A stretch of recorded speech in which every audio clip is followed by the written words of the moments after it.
Novembre 2022. Un empire financier d'une valeur de 32 milliards de dollars s'évapore en moins de 120 heures. Des millions de clients voient dans leurs économies, parfois toute une vie d'épargne, disparaître de leurs écrans. Au centre du chaos, un homme, Sam Bankman-Fried, le prodige de 30 ans en short et t-shirt, le roi philosophe de la crypto, l'ami des présidents et des célébrités. On le présentait comme le futur de la finance, un philanthrope qui voulait sauver le monde. Mais derrière le masque du génie se cachait une réalité bien plus sombre. L'histoire de FTX n'est pas seulement celle d'une faillite. C'est l'histoire du plus grand casse de l'ère numérique, une fraude de 10 milliards de dollars orchestrée avec une audace déconcertante. Comment a-t-il pu tromper tout le monde? Et comment son château de cartes a-t-il pu s'effondrer si vite? Voici l'anatomie d'un mensonge qui a secoué les fondations de l'économie mondiale. Pour comprendre la chute, il faut d'abord comprendre l'ascension. Au milieu des années 2010, le monde de la crypto-monnaie était encore une sorte de Far West numérique. Une terre de promesses, peuplée d'idéalistes, de technologues et, inévitablement, d'opportunistes. C'est dans ce bouillonnement qu'émerge un jeune homme aux parcours impeccables.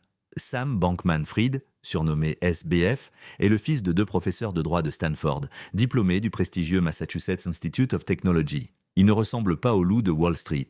Il est du végétalien, dort sur un pouf au bureau et prône une philosophie appelée l'altruisme efficace. Gagner des sommes colossales d'argent, non par cupidité, mais pour le donner et améliorer le sort de l'humanité. Cette image, soigneusement cultivée, sera sa plus grande arme.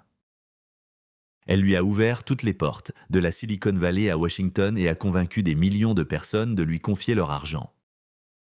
Tout commence en 2017, non pas avec FTX, mais avec une autre société fondée par SBF, Alameda Research. C'était un fonds spéculatif, une firme de trading quantitatif conçue pour exploiter les inefficacités du marché des cryptos. Alameda était la boîte noire, le moteur secret de l'empire à venir. Dirigé par une bande de jeunes prodiges des mathématiques, dont sa petite amie de l'époque, Caroline Ellison, Alameda a rapidement acquis la réputation d'être incroyablement agressive et rentable. Ils utilisaient des stratégies complexes, des arbitrages à haute fréquence, pariant des milliards de dollars sur les fluctuations volatiles des monnaies numériques. Le problème, c'est que personne ne savait vraiment d'où venait tout cet argent, ni les risques insensés qu'ils prenaient. Cette opacité était une caractéristique, pas un défaut, c'était le fondement sur lequel tout le reste allait être construit.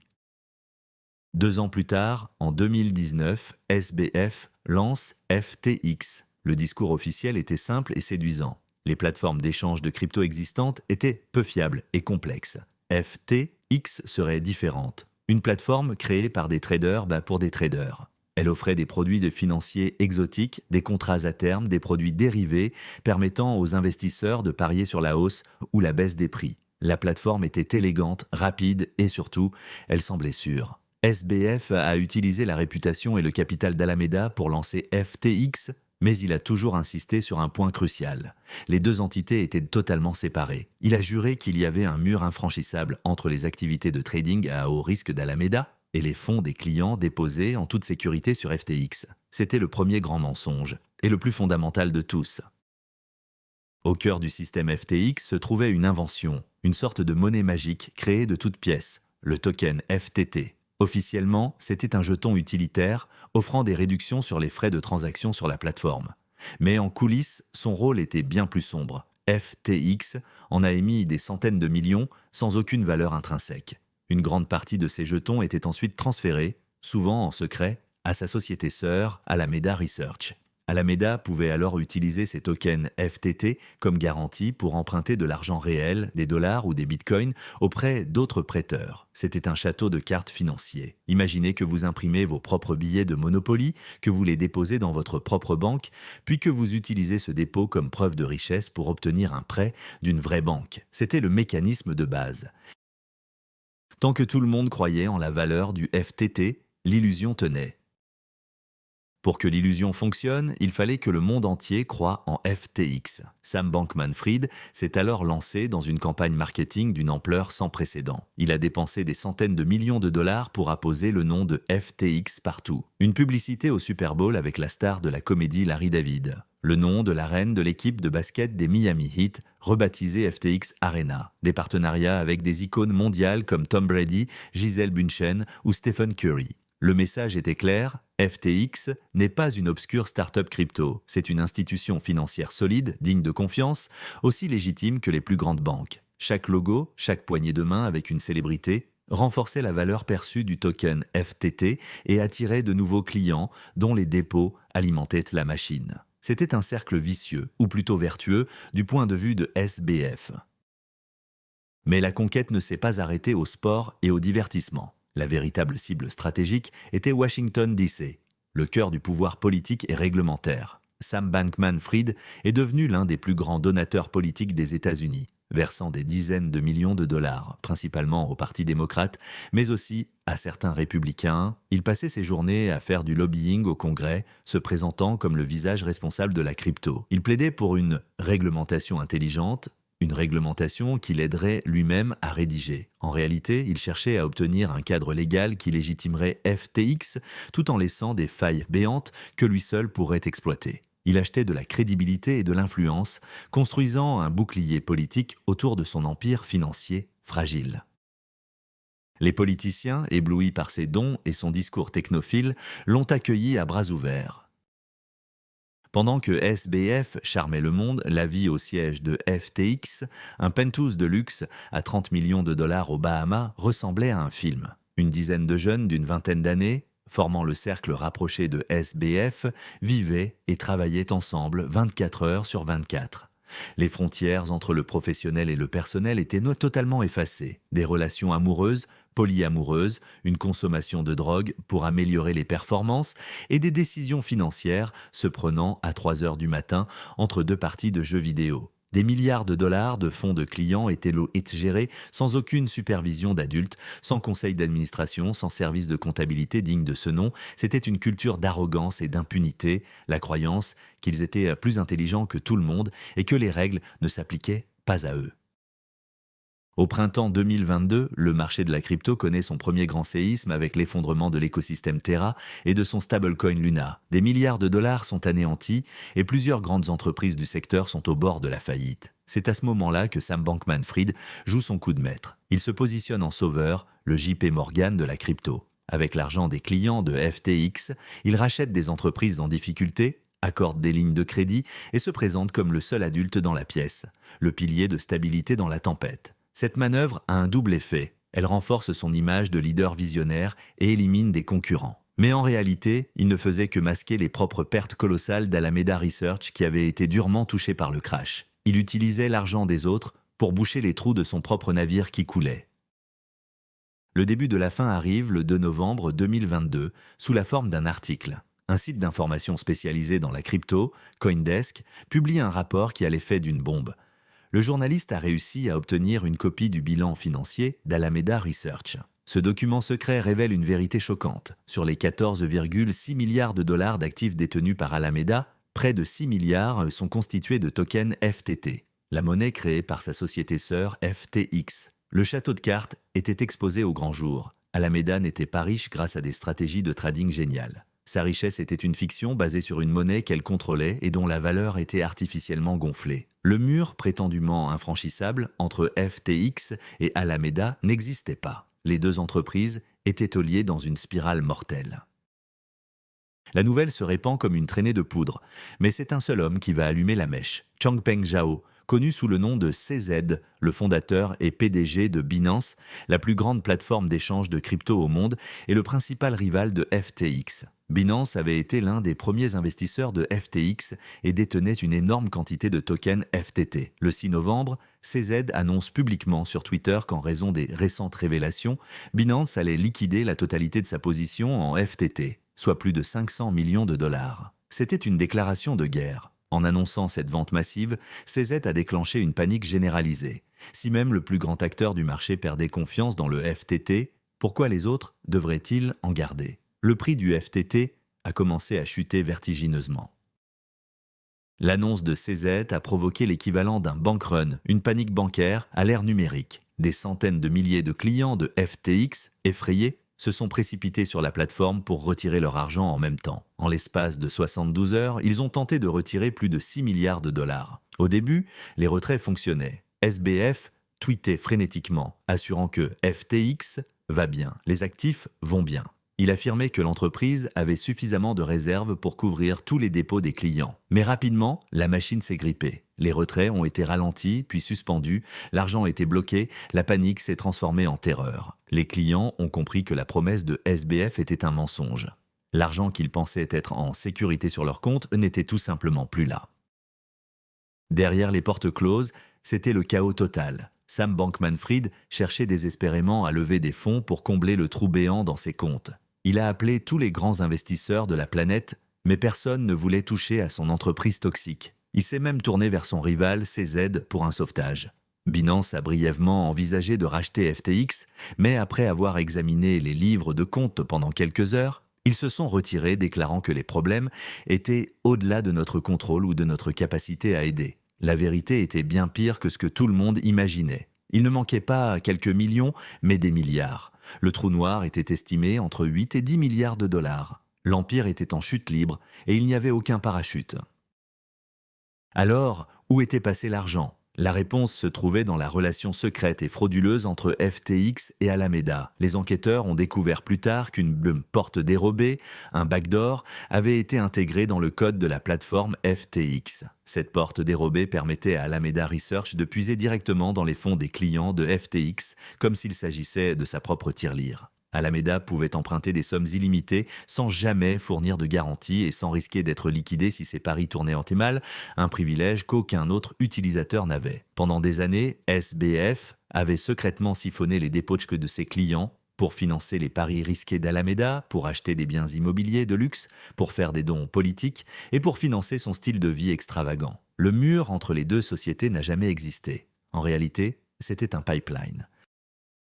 Lorsqu'Alameda a subi d'énormes pertes lors du crash du marché au printemps 2022, elle a simplement puisé davantage dans les fonds des clients de FTX pour rester à flot. SBF a utilisé l'argent de monsieur et madame tout-le-monde pour jouer au casino. Quand le bank run a commencé en novembre, il n'y avait plus assez d'argent réel pour rembourser tout le monde. Les dépôts des clients n'étaient plus que des chiffres sur un écran, des entrées dans une base de données. L'argent physique avait été dépensé, perdu dans de mauvais investissements ou utilisé pour financer l'illusion de succès. La fraude n'était pas un accident ou une mauvaise gestion. C'était le modèle économique de l'entreprise depuis le début, une structure délibérément conçue pour voler les clients à une échelle industrielle.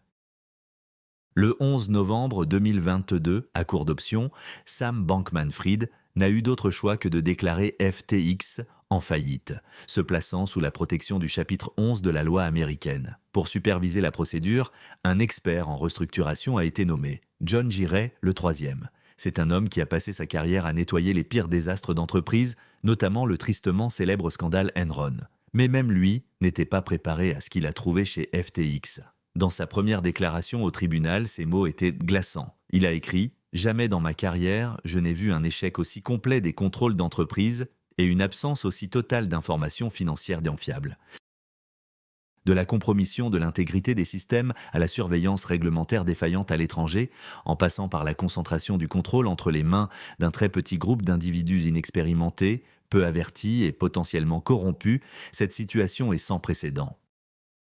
L'effondrement de FTX a laissé un sillage de dévastation humaine. Plus d'1 million de créanciers, des petits épargnants aux fonds d'investissement sophistiqués, ont vu leur argent s'envoler. Les témoignages ont afflué du monde entier. Des gens qui ont perdu l'héritage de leurs parents, l'argent destiné à l'éducation de leurs enfants, leurs économies de toute une vie.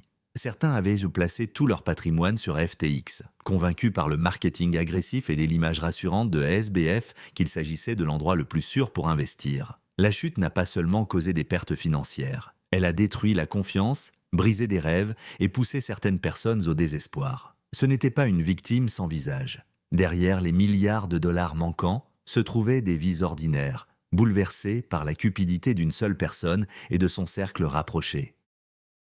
Le scandale a également provoqué une onde de choc politique. Les législateurs et les régulateurs qui avaient déroulé le tapis rouge pour Sam Bankman-Fried ont dû faire face à des questions embarrassantes. Comment ont-ils pu être si aveugles ? Comment un homme qui plaidait pour la réglementation a-t-il pu orchestrer une fraude aussi massive sous leur nez ? Les millions de dollars de dons politiques de SBF ont soudainement pris une allure beaucoup plus sinistre, ressemblant moins à un engagement civique qu'à une tentative d'acheter une immunité réglementaire. L'affaire FTX a mis en lumière l'échec spectaculaire des autorités à comprendre et à encadrer le secteur de la crypto, laissant la porte ouverte aux prédateurs. La chute de l'enfant chéri de Washington est devenue un symbole de l'influence corruptrice de l'argent en politique.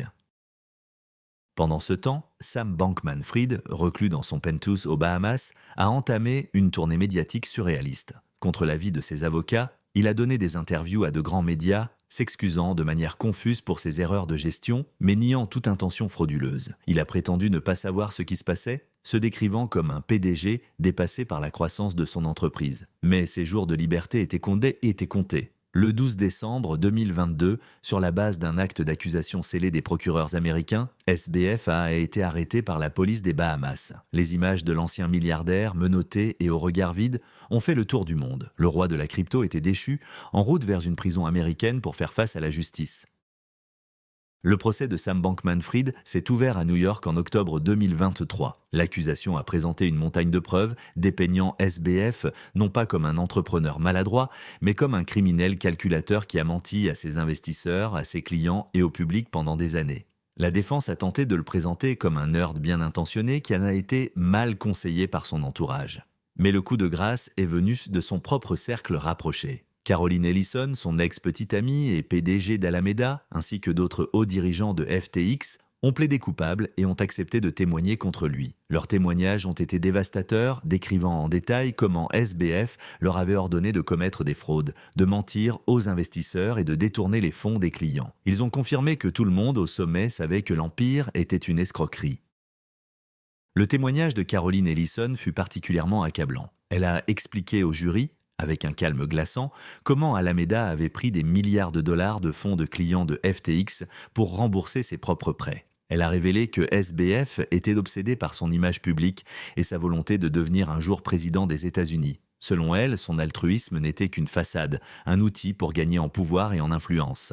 Elle a avoué avoir créé de faux bilans financiers sur ordre de SBF pour tromper les prêteurs sur la santé financière d'Alameda. Face à ces témoignages directs de ses plus proches collaborateurs, la défense de SBF s'est effondrée. Son propre témoignage, jugé évasif et peu crédible par de nombreux observateurs, n'a fait que sceller son sort. Le 2 novembre 2023, presque exactement un an après l'effondrement de son empire, le verdict est tombé. Après seulement quelques heures de délibération, le jury a déclaré Sam Bankman-Fried coupable des 7 chefs d'accusation retenus contre lui, notamment la fraude électronique, le complot en vue de commettre une fraude et le blanchiment d'argent. La chute était complète. Le jeune prodige qui devait réinventer la finance a été démasqué comme un escroc ordinaire, auteur de l'une des plus grandes fraudes financières de l'histoire américaine. L'histoire de FTX est un avertissement intemporel sur les dangers de la cupidité, de l'hubris et du culte de la personnalité, une démonstration que même la technologie la plus avancée ne peut rien contre les plus vieilles faiblesses humaines. Au final, qu'est-ce que le scandale FTX nous apprend ? Il nous rappelle que l'innovation sans responsabilité est une recette pour le désastre.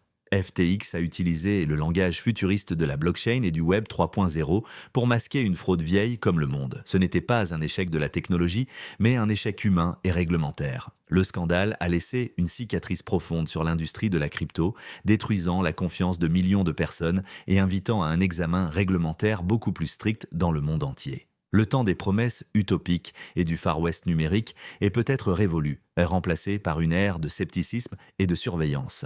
L'héritage de Sam Bankman-Fried sera celui d'un homme qui a eu la chance de construire le futur, mais qui a choisi de le voler. La question qui demeure est la suivante. Avons-nous tiré les leçons de cette débâcle ? Pensez-vous qu'une régulation plus stricte puisse empêcher un nouveau scandale FTX ? Ou l'histoire est-elle condamnée à se répéter sous une autre forme ? Partagez votre avis dans les commentaires.